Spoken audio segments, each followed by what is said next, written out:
the final moments of a standoff. Tunisian security forces prepare to end a 3-hour-long hostage crisis. Minutes later, inside the famed National Bardo Museum, some 24 people would be dead. Among them, 2 attackers and 2 museum workers. The rest were tourists. One French woman describes the ordeal. We didn't know what to do. We hid. We were on the top floor, and after a while, the gunfire stopped. We waited for about an hour, sitting on the floor without moving, until the police arrived. At that point, they said, "You must run. You must run. Get out of here fast."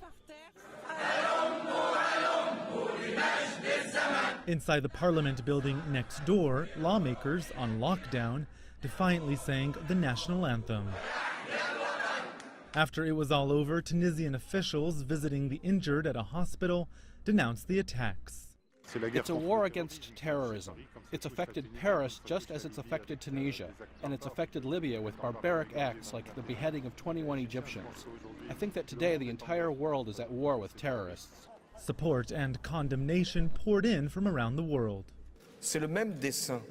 It's the same pattern, it's the same desire to smash, to break, to divide, to break apart, to eradicate everything that existed before in order to eradicate all the essential values of humanity. Tunisia's location has made it both appealing and vulnerable. Following the 2011 revolution, many Europeans felt it's safe to come. But to the east, Libya continues to brew, with many Tunisians fighting there, and in Syria.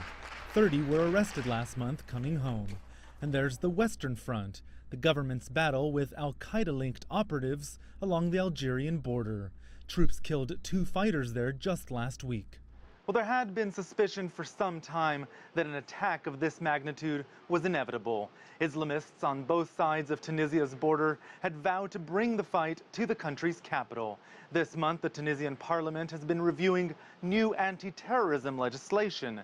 Many will now want those laws to be even tougher. Roee, Ruttenberg, CCTV in Washington.